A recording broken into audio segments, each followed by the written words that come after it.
이 저녁 시간에도 우리 하나님께서 우리에게 큰 은혜로 채워주시리라 믿습니다. 악인의 종말, 같은 제목으로 은혜를 나누고자 합니다. 지난 시간에 욥이 악인의 형통에 대해서 너무 속상해. 그래서 탄식하는 모습을 우리가 살펴보았어요. 하나님께서 왜 이렇게 악인을 심판하지 않으시는가?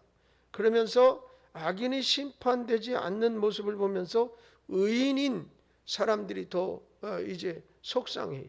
우리는 열심히 하는데, 우리는 이렇게 하나님 앞에 바르게 하는데, 우리는 어려움을 당하고 거꾸로 악인들이 더 성하는 것 같고 잘 되는 것 같으니, 그렇게 되면 이 세상의 질서 속에서 안 믿는 사람들이 더 잘 되면 다 안 믿는 사람 해야 할 거 아니에요. 물론 이제 우리가 믿음을 가지고 이 세상 삶이 전부가 아님을 아는 사람들, 믿음 있는 사람들과 그렇지 않고 우리가 구원해야 할 많은 사람들이 있을진데, 그들에게도 우리가 좀 표본이 돼야지. 그래야 전도하기도 더 쉽고 편하잖아요. 여러 가지 상황 속에서 이 욥은 아주 많이 속상했어요. 그러나 이것은 욥이 그렇게 하는 것은 하나님에 대한 원망이 아니에요. 그것은 아니고 악인의 형통에 대한 의분이다. 분냄이에요. 그러니까 바른 것이 잘 돼야 되고 잘못된 것이 못 돼야 되는 것이 원칙인 것인데, 그것에 대해서 속상한 거예요. 여러분, 이제 우리가 이렇게 보면 범죄하는 사람, 그래서 다른 사람에게 피해를 주는 사람, 이런 거 보면 우리가 의분이 나잖아요. 속상하고, 그리고 뭐 질서를 안 지켜서 다른 사람에게 질서가 오그러짐으로 인해서 힘들게 하거나 이런 과정들을 보면서 속상하기도 하고 또 화도 나고, 마치 욥이 지금 그런 비슷한 상황이에요. 자, 욥은 오늘 본문에서 악인의 종말을 예고하고 있어요. 어떻게 예고하느냐? 지금까지는 악인이 형통하게 살았어요. 그러나 종국적으로 악인이 이렇게 심판받을 것이라는 것을 밝혀서 이야기하고 있는 것이 오늘 본문이에요. 앞부분까지는 악인이 그렇게 되는 것에 대해서 쭉 밤낮으로 고발을 하고 속상하고 화가 났다면, 지금은 어쩌면 정리된 상황 속에서 악인은 이렇게 될 것이다 라고 이야기하고 있는 것을 볼 수가 있습니다. 여러분, 이 말씀을 들으면서 많은 사람들은 어떤 생각을 가질까요? 이 오늘 말씀이 여러분에게 위로가 되기를 바랍니다. 첫째로, 물 거품과 얼음에 녹는 눈으로 비유를 했어요. 여러분, 물 거품, 비누 거품은 그래도 오래가. 비누 거품, 비누 뭐 이렇게 해가지고 저으면 거품이 생기잖아요. 그건 꽤 오래 간다고요. 거기에 뭐 이제 화학 성분이 들어가서 유막을 형성하고 이렇게 해가지고 그게 오래 가는데, 물 거품은 금방 없어져 버리거든요. 그런 얘기예요. 그 다음에 눈이 아무리 대단해도 여름에 햇빛이 쫙 쬐면 그거 금방 녹아버리지, 그게 뭐 견뎌내긴 하겠어요. 지금 그런 비유를 들었어요. 여러분, 18절 보니까 그들은 물 위에 빨리 흘러가고 그들의 소유는 세상에서 저주를 받나니, 그렇게 말하고 있는 것을 볼 수가 있어요. 여러분, 악인의 형통은 물 위에 빨리 흘러가는 물거품과 같다는 거예요. 그리고 19절에 가서는 가뭄과 더위가 눈 녹은 물을 곧 빼앗나니, 그렇게 말했어요. 여러분, 우리나라의 어떤 그 환경이나 토양이나 풍토하고는 이 이스라엘 쪽에 중근동 지역의 환경은 너무 많이 차이가 나요. 여러분, 전에 성주순례 같이 가셨던 분들 저희가 말씀을 여러 차례 드렸지만, 이집트는 1년 내내 강수량이 20%라고. 여러분 생각해, 우리는 한 시간에 막 그냥 폭우가 쏟아질 때는 60mm도 막 내리잖아요. 근데 거기는 20mm밖에 안 내려. 1년 연간 내리는 비가. 그럼 살겠어요? 거의 못 사는. 그러다 보니까 어떻게 다 웬만하면 사막이야. 물이 그만큼 중요한 거라고요. 물이 없으면 땅이 다 사막화 돼 버려요. 그래서 사막이 된단 말이죠. 근데 그 사람들은 어떻게 사느냐고, 다 살게 하나님이 만들어 주신 건 너무너무 감사해요. 그래서 그 사람들은 제일 강력한 신이 뭐냐면 물의 신이요. 물이 없으면 죽음이라는 걸 아니까 그래서 여러분 나일 강물이 그들의 생명 수호신과 같아. 그래서 모세를 통해서 칠 때 나일강부터 치는 거예요. 니들이 그렇게 믿었던 신, 니들이 그거 없으면 죽겠다고 했던, 그래서 신으로 섬겼던 그 물이 피가 되고. 그러면 그 의미를 잘 알면 우리가 하나님께서 이제 하시는 그들에게 보여주는 현상을 어느 정도 이해하는 데 도움이 되죠. 그러니까 물이 그만큼 그들에게 중요한데, 그러다 보니까 가물어서 사막에 비가 확 오면 어떻게 되느냐, 막 소나기가 그냥 우레처럼 쏟아질 때는 물길이 생겨가지고 내처럼 천이 이렇게 생겨가지고 물이 흘러가요. 근데 비가 딱 그치고 나서 몇 분 지나지 않으면 물이 다 어디로 없어져 버린다. 왜? 모래 속으로 다 스며들어가서 빠르게. 그러니까 지금 그런데 눈 녹는 물이 마치 그냥 땅이 갈증을 느끼고 있다가 확 흡수해 버리듯이 싹 사라져 버리거든요. 그냥 금방. 그러니까 우리나라 기후하고는 다른 거예요. 우리나라는 그래도 뭐 황토계 이런 데니까 지금은 좀 다르지요. 이게 도시화라는 게 다 좋은 것만 아니에요.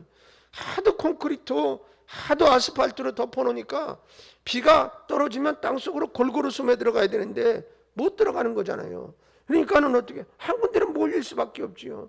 그러니까 홍수나기 딱 좋은 거예요. 뭐 그래 놓고 나서 뭐 비가 많이 와가지고 그건 뭐 우리가 살기 편하려고 도로에다가 뭐 아스팔트 깔고 세멘트 깔고 다 그렇게 해서 다 뚜껑을 덮어놓으니 골고루 비가 스며들어가면 그렇게 쉽게 홍수가 빨리 안 날 듯한데 말이죠.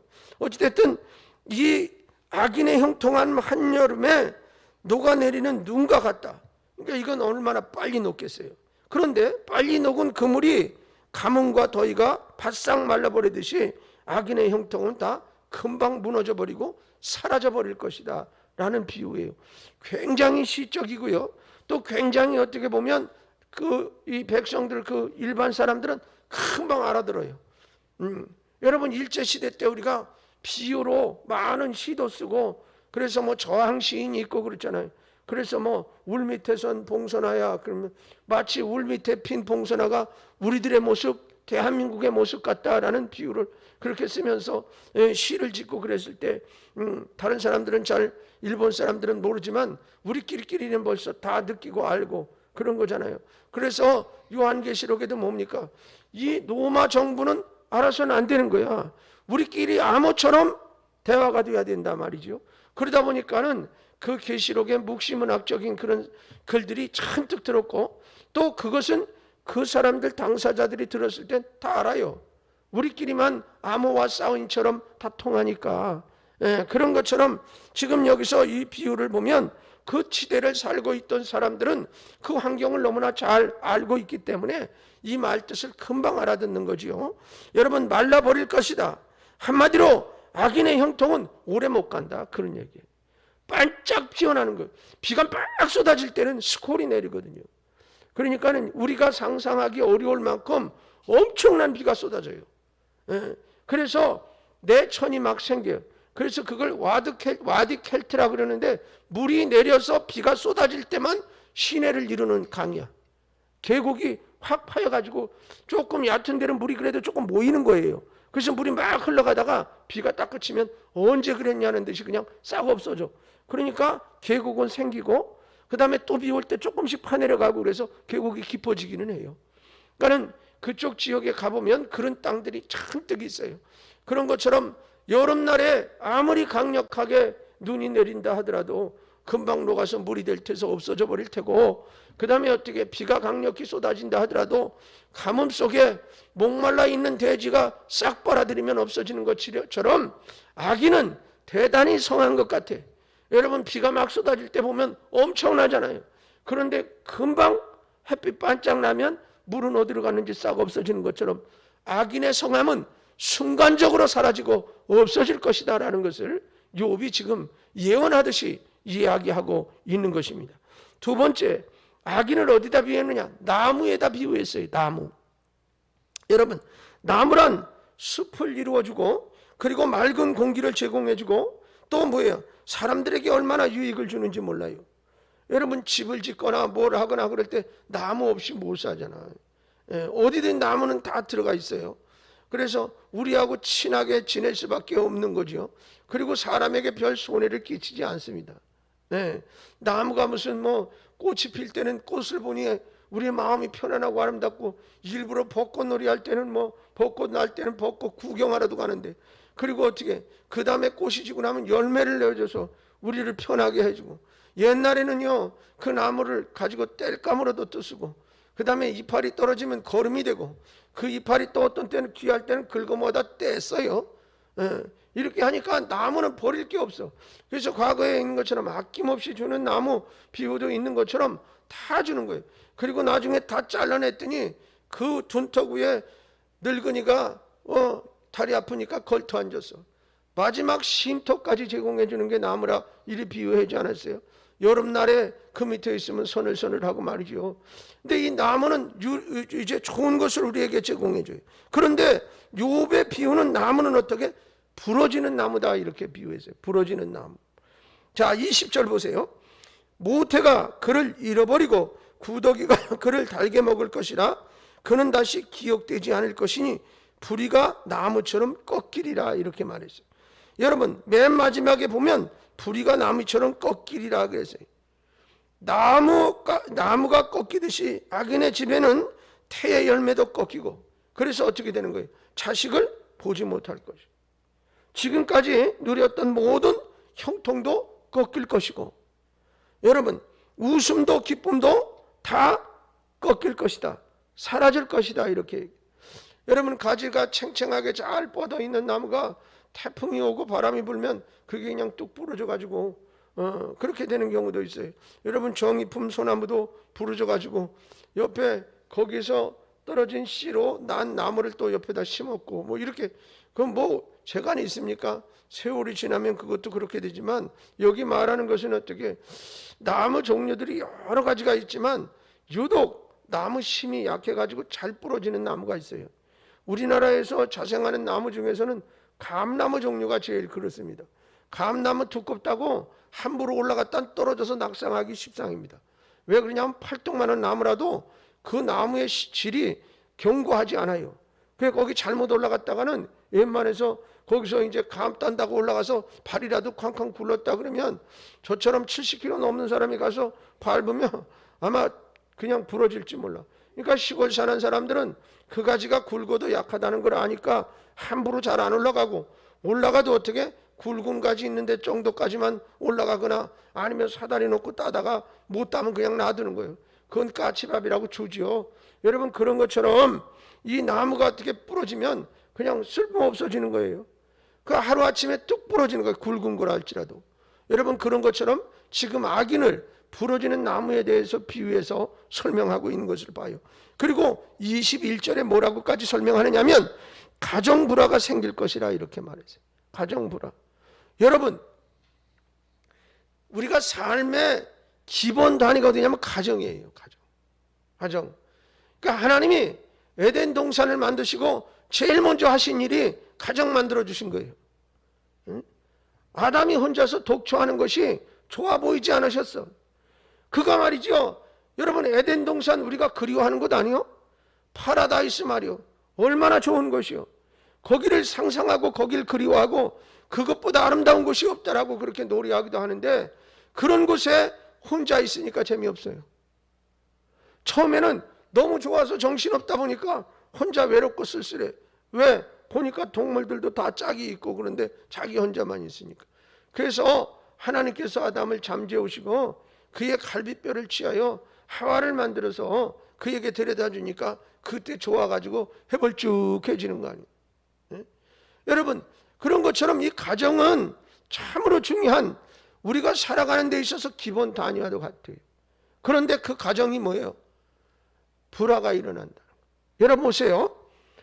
밖에서 사회생활을 하고 누구를 만나고 스트레스를 받아도 가정이 화목하면 거기서 받았던 스트레스가 여기서 다 해소가 된다고요. 애들이 그냥 아빠 힘내세요, 우리가 있잖아요. 그리고 막 그 조그만 것들이 응원을 해봐 그러면 그냥 아유 내가 저것들 때문에 그냥 속상해도 내가 견디고 이겨야지 이렇게 되지.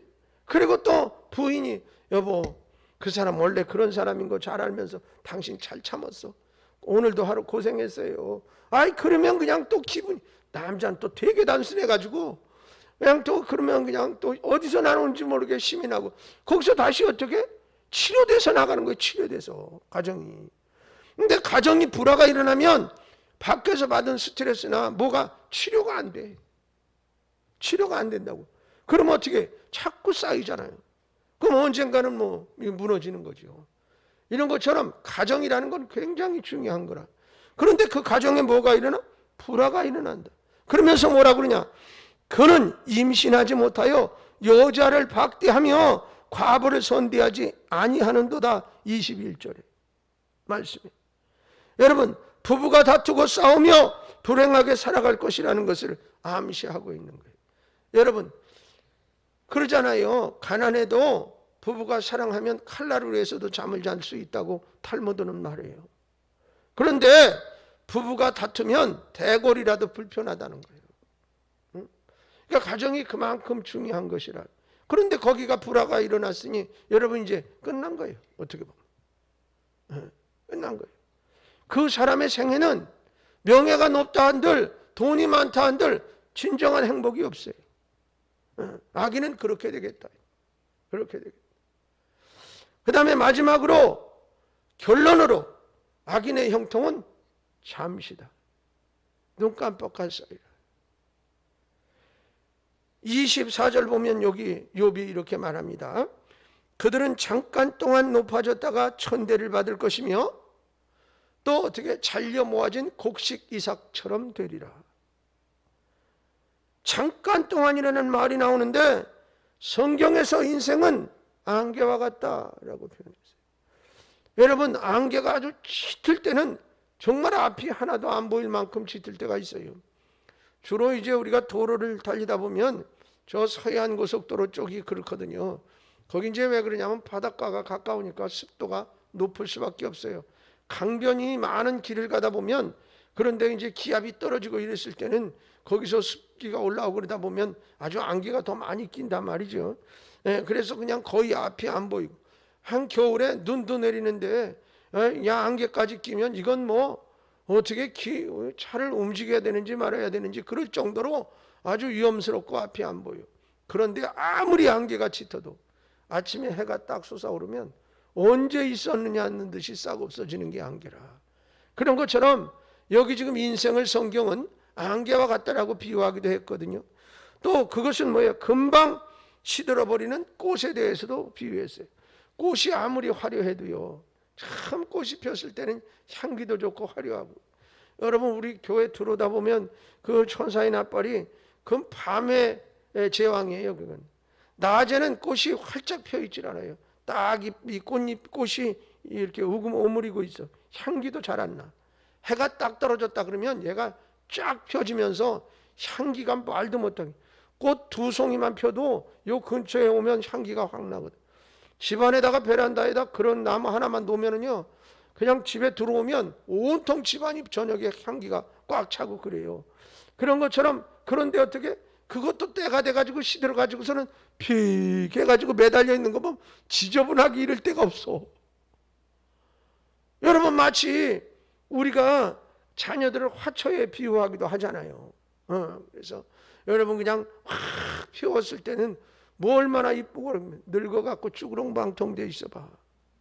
뭘 이쁘기는. 이제 우리는 그냥 끝났어. 뭐 점점 이뻐질 일이 뭐 있어. 그래서 뭐야, 마음이라도 이쁘게 해야지. 이제 방법이 없어요. 마음이라도 이뻐져야지. 얼굴 이쁘기는 틀렸단 말이지. 안 틀렸나? 의사 선생님의 뭐 기술을 받으면 좀 나을라나 모르겠는데, 하여간 이제 뭐 나이가 사실 30이 넘어가서 이렇게 넘어가면 다 이제 쇠퇴해 가기 시작하는 거지 무슨 뭐 솟아오르는 거 별로 있겠어요. 여러분, 그런 것처럼 꽃에 비유해서, 근데 그 꽃도 활짝 폈을 때는 얼마나 이쁘고 향기도 나고 참 좋잖아요. 그러니 그때는 어떻게 벌나비가 그냥 다 꼬여들고 모이고 그래. 근데 어느 정도 지나서 시들해가지고 쭉 해서 거의 그냥 썩은 뭐같이 달려있을 땐 그렇게 추할 수가 없어요. 그래서 인생을 그렇게 비유하기도 했단 말이죠. 여러분, 또 그것만이에요? 그림자로도 비유했어요. 그림자. 여러분, 그림자가 오래 가든가요? 아니요, 한낮에 해 떴을 때만 잠깐 비치는 거지. 예. 구름만 끼어도 그림자는 없어지고요, 저녁 되면 그림자가 어디서 나타나요? 싹 없어지는 거지. 여러분, 인생도 그리하거늘 하물며 악인이 누리는 그 영화가 얼마나 길겠느냐, 그런 말이에요. 여기 인생보다도 더 짧다. 인생보다. 사랑하는 여러분, 욥은 악인의 형통이 잠깐 있다가 없어질 것이고 시들어서 배임을 당하는 곡식단과 같다라고 고백하고 있음을 볼 수가 있습니다. 이것이 바로 욥이 가지고 있는 뭐냐? 악인의 종말론이요. 악인의 종말론. 지금 그러니 그 악인을 부러워할 거냐? 라는 질문도 동시에 하고 있어요. 여러분, 이 세상에 악인이 성하고 잘 되는 것 같아서 그걸 부러워하면서 그 흉내를 내고 그렇게 하고 싶으냐? 또 그것뿐만 아니라 결과적으로 우리가 어떻게, 천국은 땡이잖아요. 이 세상에 어떤 영화와 천국하고 바꿀 수 있어요? 바꿀 수가 없어. 사랑하는 여러분, 그렇습니다. 여러분, 하나님께서는 우주 만물을 지으신 줄로 믿습니다. 할렐루야. 지금도 운행하시고 계시는 분이신 줄로 믿습니다. 이 세상이 그냥 그렇게 돌아가는 것 같지만은 사실은 하나님의 손끝에서 운영되고 있음을 우리는 믿어야 합니다. 믿습니까? 시간이 지나면 지금 깨달아지지 못했던 것도 다 깨달아지게 될 때가 있어요. 그때 그러면 아이고, 하나님이 그래서 이렇게 하셨구나, 그래서 이렇게 하셨구나 라는 것을 깊이 깨닫게 되는 날이 있다고요.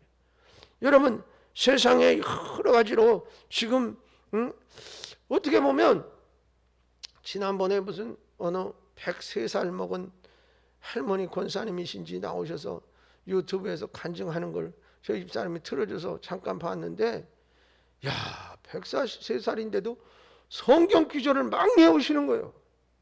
너무 부러웠어. 그분은 그만큼 성경을 많이 읽으시고 어렸을 때 많이 예워놨던 거예요.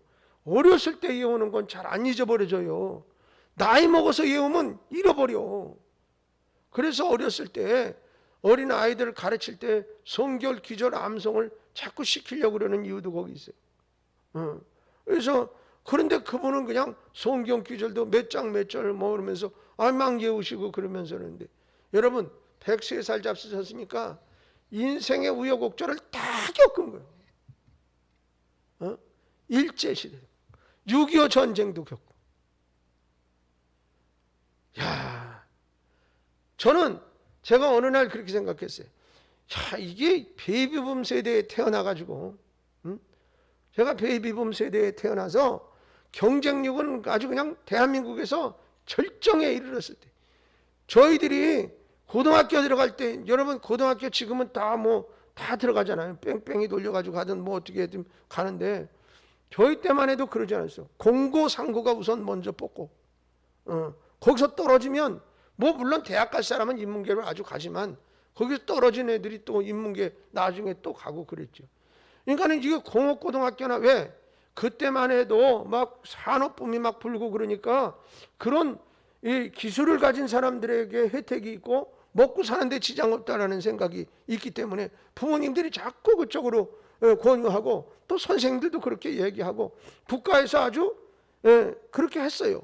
그래서 지역마다 공업고등학교, 상업고등학교 이런 걸 특설학교를 막 만들어서 하고, 심지어는 여자 자매들 같은 경우에는 직장 생활을 하면서 야간으로 뭐 상업고등학교나 이런 데서 고등학교를 할 수 있도록 그렇게 배려를 해주고 그런 때가 많이 있었지요. 근데 보니까 80년도에 제가 고등학교 졸업하는데 5.1 쇼크 일어났어요. 5.1 쇼크 생각나나 모르겠어요. 석유파동. 그래가지고 모든 기계와 산업이 멈출 정도로 안타까운 현실이 일어났는데, 나 공부 꽤 잘했거든요. 근데 취직을 못 하는 거예요. 처음에는 안 그랬어요. 뭐 어디 자리 났다고 그래서 아주 내가 그래도 등수가 몇 등인데 거길 가요 아주 이러고 큰 소리를 땅땅 2번 보이콧 해놓고 났는데 5월 19가 떡 터지니까 거기라도 갈걸. 그럴 정도로 안타까운 현실을 만났어요. 그런 과정들을 겪으면서 지금 뭐 이렇게 하면서 보니까 민주화 운동한다고 그래가지고 머리가 터지도록 막 데모하고 체류탄에 그냥 아주 번복을 하고 살고, 그러고 났는데 또 뭐 이런 코로나인가 뭔가 뭐 사스 나오고 뭐 나오고 막 그래서 참 왜 이런 세대에 태어나가지고 이렇게 힘들게 살아야 되나 그런 생각을 해본 적이 있다고 어느 날. 그러면서 우리가 아이 낳을 때는 말이죠, 보험 혜택 하나도 안 줘가지고 애 셋 낳을 때 택시도 안 세워줘. 그리고 셋 낳은 사람 마치 무슨 조금 좀 말이지 무식한 사람들 말이야. 애 많이 뭐 이런 느낌도 조금은 어쩌다가 받았어. 그러면서 우리가 막내가 아들이다 보니까 아들 낳으려고 또 낳느냐고. 전혀 아니에요. 둘 낳고 그냥 안 낳으려고 그러는데 미안하지만 어떻게 생겼어. 그래서 그건 하나님이 주셨으니 안 낳을 수도 없고 그래서 낳은 거거든. 그런데 남들은 또 뭐 아들 낳으려고 낳았다고 그렇게 얘기해. 그러던 말던 까짓거. 그런 건 상관없는데 보험 혜택 하나 안 주고 그러더니 지금은 어떻게 애 안 낳는다고 또 난리를 쳐. 다 컸는데 지금 애를 또 낳을 수도 없고 어떡하냐고. 응? 사라 할머니는 90세에 낳았다니까 어떻게 가능성이 있나 모르겠는데 틀렸잖아 이젠. 예. 그러니까 화성시에서 뭐 애 낳으면 뭐 100만 원을 주네 뭐네. 나는 보험 혜택만 해줘서 그래도 좋겠어. 그때는 또 전도사가 가난해가지고 의료보험도 못 들어가지고 애가 아픈데 병원에 갈 수가 있어야지. 예. 의료보험도 못 내는 주제에 아프면 병원에 어떻게 가요. 그게 붙들고 맨날 기도만 하면 낫는 줄 알고 기도하고 예방접종하러는 갔어. 우리 찬양이 그렇게 키웠다고. 보험이 없었어요. 보험을 못 들었어요. 가난해서. 전도사 생활비 무슨 뭐 17만 원 받는데 92년도에 17만 원 받았어. 93년도에 19만 원 받고 아무것도 안 줘. 12달 그것만 주는 거야. 그거 제가 대학원 다녔어. 그럼 뭔 돈이 있어. 그래도 삽디다. 어쨌든 그런 불행한 세대 같은 느낌이 들었어요. 제가 그래서 왜 그래. 근데 이 100세 먹은 할머니가 간증하는 걸 듣고 나서 쏙 들어갔어. 그 할머니는 말이죠, 그냥 일제시대를 겪고 그냥 그때 얼마나 힘드셨겠어요. 정신대 다 끌려가고 그런 거 아니요. 그런데 그런 세대 또 6.25는 오죽했어요. 그 할머니 생각하고. 그런데 그런 것을 겪으면서도 감사 얘기만 자꾸 하시잖아.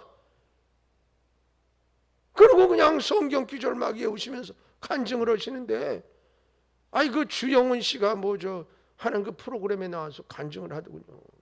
그러니까 그분도 그냥 주영은 씨가 목사님 아들이죠. 그냥 대단하시다고. 그러니까 명함을 못 내밀겠더라고. 여러분, 그리고 사실은 이런 어려움의 상황, 이런 상황도 지나고 나보면 감사. 지금 코로나 때문에 이렇게 어려움을 겪고 있는 것도 우리는 왜 이래야 되는가, 그런데 지나고 나면 감사할 거예요.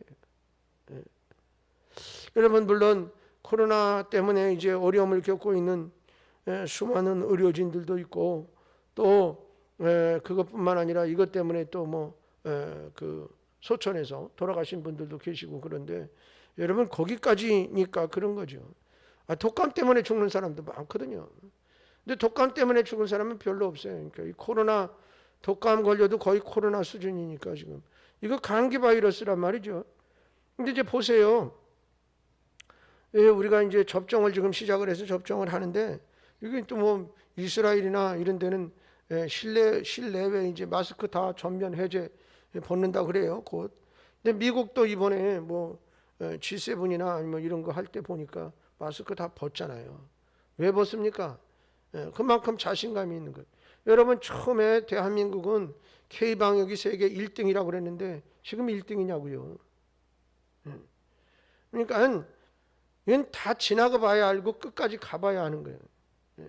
그러니까는 어쨌든 뭐 예방접종 하신 분들은 또 건강하게 잘 이렇게 견뎌내서 감사하고, 어떤 분은 아주 너무 힘들어해서 예방접종하고 그러신 분들도 계신데, 근데 왜 그러냐면 안 맞을 수도 없는 상황이라 맞으셔야 돼요. 앞으로 이제 뭐 살아가는 과정 속에서. 그리고 매년 아마 이제 우리는 코로나 바이러스 접종을 해야 되는지도 모르죠. 독감, 감기 예방 접종 하듯이.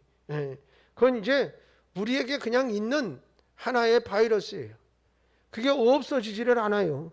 근데 얘보다 더 다른 변종이 계속해서 나와서 우리를 괴롭히겠죠.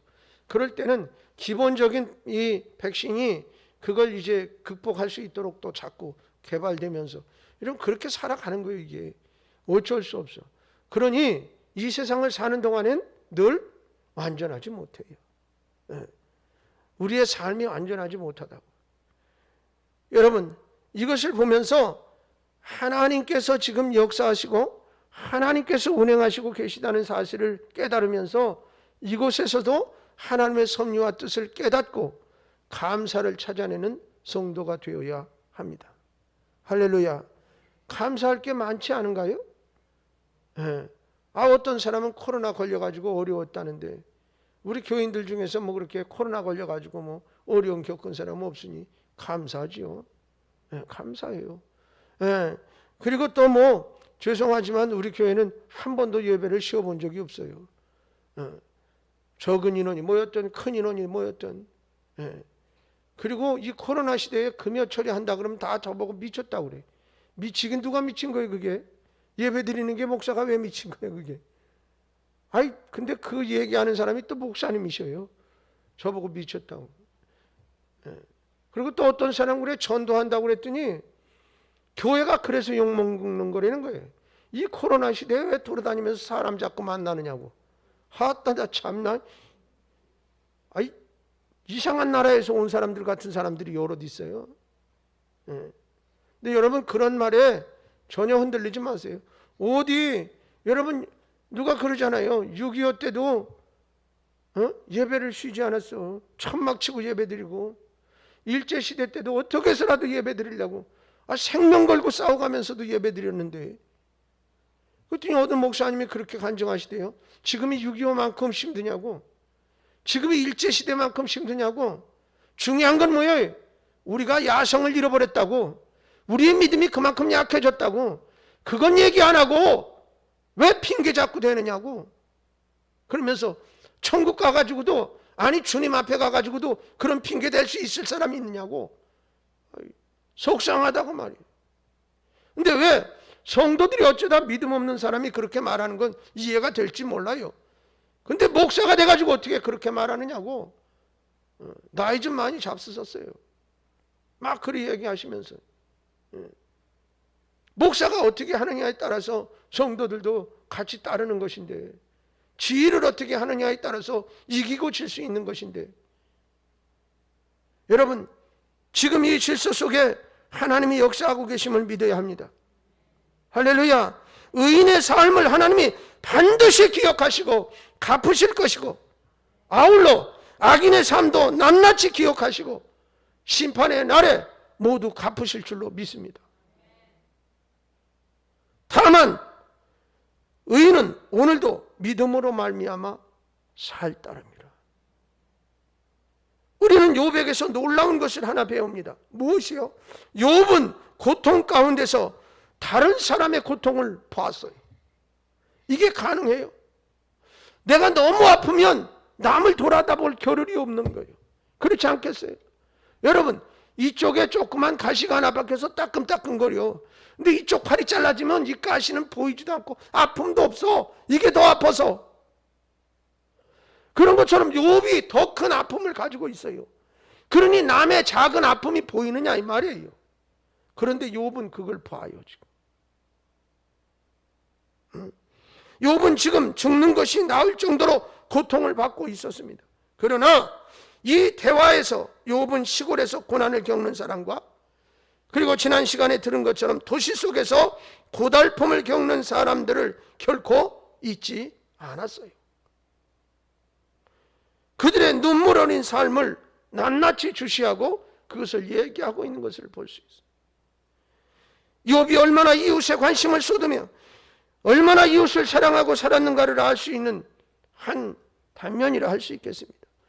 이와 같이 우리도 욥을 통해서 그 마음을 닮아야 하고 배워야 할 줄로 믿습니다. 할렐루야.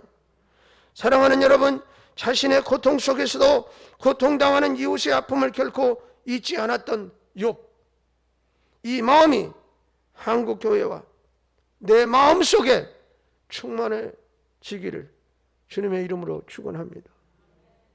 여러분, 우리는 그나마 대한민국에 태어나서 이 정도요.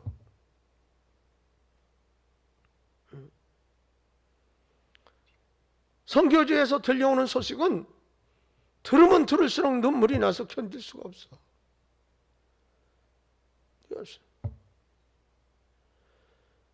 거기는 뭐 여러 가지 그런 상황이니까 그냥 무조건 문 닫고 못 다니게 하는 거예요. 그냥 방법이 별로 없으니까.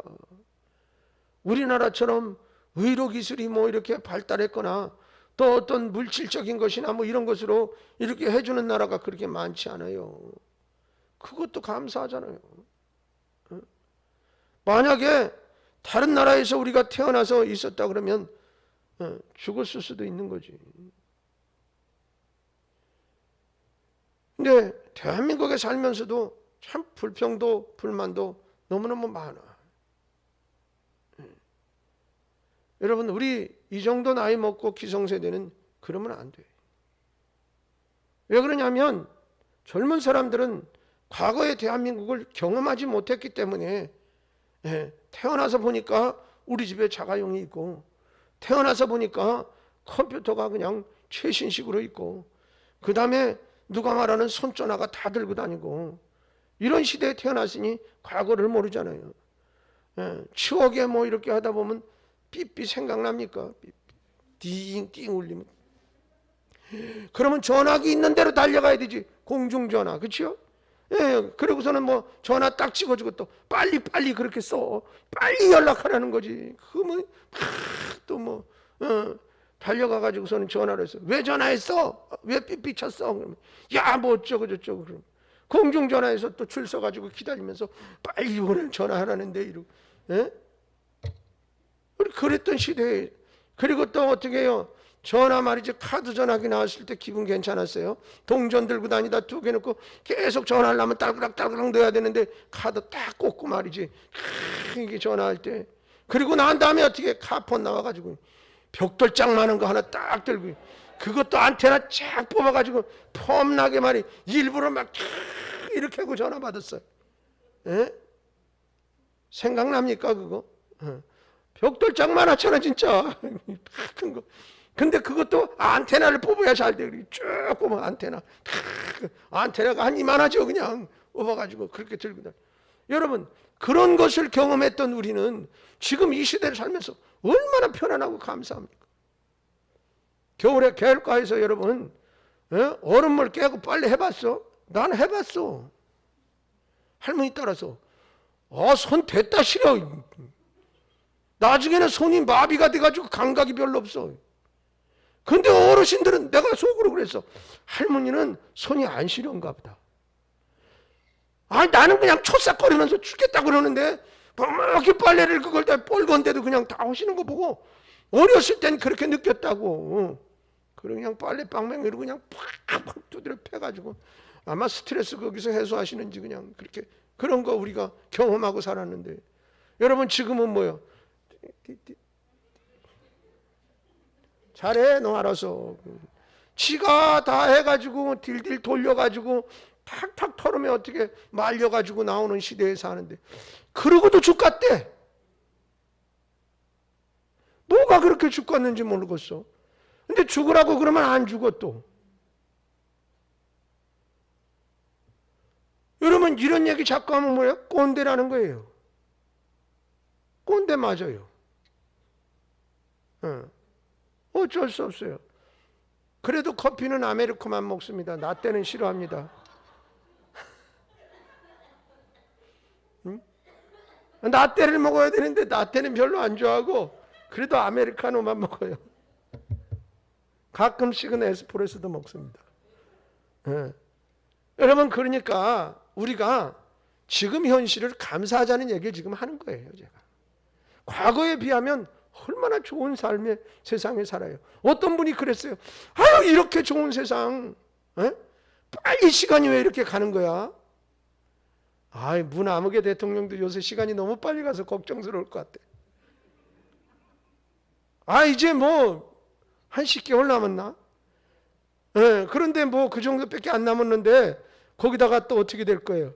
이제 뭐 조금 지나면 그냥 대통령 후보 막 나오고 그럼 뭐 이제 누가 뭐 별로 봐주기나 하겠어요? 그리고 이제 속으로 좀 걱정은 많이 되겠지. 아이, 또 감방 가는 거 아닌가 이러고. 우리나라 대통령 지나고 나면 다 감방 한 번씩 갔다 왔으니까. 그러니까 아직까지 감방 안 가는 대통령이 나오기를 소망해요. 그래서 야당도 여당도 다 인정하고 국민들 모두도 정말 존경할 만한 그런 대통령 나왔으면 좋겠어요. 우리가 기도해야 될 숙제가 그런 것도 아닌가 생각해요. 정말 나라의 100년 대계를 위해서 참 이렇게 그러는, 무슨 뭐 트집만 잡고 그냥 그러는 것 때문에 그렇지만, 여러분, 이 욥의 상황을 보면서 욥이 거기서 감사를 잃어버리지 않고 있다고요. 지금 이 상황을 보면서 우리는 어떻게 감사를 자꾸 놓쳐서는 안 돼요. 아멘. 지금 삶이 감사하고, 오늘 나의 나됨이 감사하고, 지금 예배드림도 감사하고, 여러분, 내가 살아있음이 감사하고.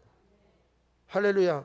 병원에 가보면요, 누워있는 사람, 여러분, 아이고, 자식 새끼가 말도 안 듣고 공부도 안 하고 자꾸 그러지 마라. 어떤 아이는 누워있어. 부모는 공부 하나도 못해도 상관없어. 저놈 손 붙들고 공원 한 바퀴 산책하는 게 꿈이야. 그 사람 앞에 보면 우리 자식 너무 건강해서 이리 뛰고 저리 뛰는 게 번잡스러울지 몰라도 감사하지 않느냐고요. 여러분, 그러니까 감사는요, 뭐 상황이 이렇게 돼서 감사하는 게 아니에요. 어떤 상황 속에서도 감사할 수 있어요. 그래서 성경이 뭐라 그래요? 항상 기뻐하라. 범사에 감사하라. 쉬지 말고 기도하라. 이게 그리스도 안에서 너희를 향한 하나님의 뜻이라고 그러셨어요. 사랑하는 여러분, 오늘 욥을 통해서 우리를 돌이켜보고 우리의 신앙을 한번 반성하는 그런 시간 갖기를 바랍니다. 과연 하루의 삶을 통해서, 그리고 또한 나의 삶이 감사로 가득한 삶이냐, 아니면 불평 불만이 있는 삶이냐. 욥의 상황을 보십시다. 그리고 악인을 부러워하지 마십시다. 그 사람들이 잘 되는 거 부러워하지 말아요. 여러분, 선한 사람이 잘 되는 건 박수 쳐줘야죠. 그러나 악한 사람이 잘 되는 거 부러워하지 말죠. 여러분, 지금 여기서 끝나지 않으면 그분 앞에 가서 심판받을 거니까. 아멘이시죠? 예, 우리의 인생이 긴 것 같지만요, 그렇지 않아요. 방랑식객, 뭐 들판에서 풀 뜯어가지고 뭐 하는 임지호 셰프가 돌아가셨어요. 향년 65세라는데 모든 사람이 마음을 아파하고 속상해하더라고. 그분의 삶이 많은 사람들에게 이렇게 위로를 주기도 하고 또 진실함이 보였기 때문에 그런 것 같아요. 그래서 뭐 회자되기는 그분이 굉장히 어렸을 때부터 고달픈 삶을 사셨더라고요.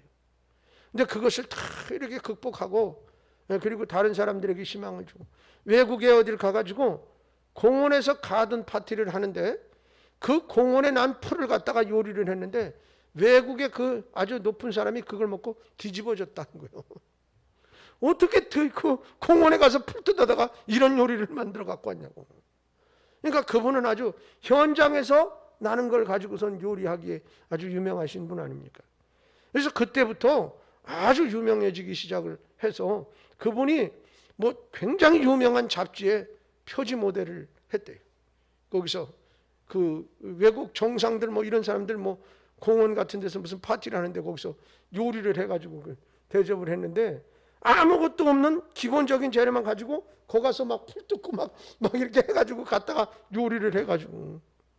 예. 근데 지금 그분도 그러고 뭐 들판에 가가지고 뭐 이것저것 막 뜯어다가 막 그 전에 보니까 짜장면 만드는데 보니까 뭐 잔디 같은 것도 막 비워다가 그냥 믹서기에다 갈아가지고 반죽해가지고 그리고 그거 주는데 맛있다고 그러대. 잔디도 먹을 수 있는 건가 봐. 그런 분인데 여러분 우리의 생명 알지 못하는 거예요. 지금 현재 상황으로 보면 65세면 한참이잖아요. 그런데 그냥 주무시다가 심장마비로 돌아가셨다 하더라고요. 여러분 그런데 건강하셨대요.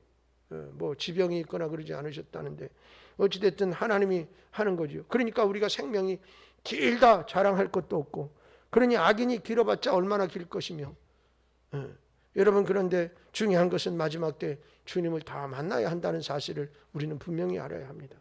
오늘의 삶이 전부가 아님을 기억하시고 우리의 믿음을 더 강력하게 키워나가야 할 것이고 지금보다도 더 어려움이 우리 앞에 언제 올는지 모릅니다.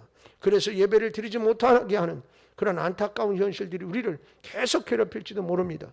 그러나 지금 여기서 우리가 훈련되어져야지. 이것도 못 견디면 나중에 더 어려울 때는 뭐 어떻게 할 거냐고요. 여러분 이런 믿음을 가지고 이 코로나도 극복하고 또 우리를 괴롭히는 악한 세력이 예수님이 십자가에 죽으시면 다 끝나는 것 같았지만 그분이 부활하실 줄 어떻게 알았어요? 그런 것처럼 하나님의 역사는 계속되어지고 있고 하나님은 우리 편이다. 아멘. 하나님은 내 편이다. 할렐루야. 여러분 어떤 사람이 내 편을 안 들어줘도 하나님 한 분이면 끝나는 거 아니에요. 할렐루야. 이 믿음으로 당당히 승리하시는 여러분이 되시기를 주님의 귀하신 이름으로 축원합니다.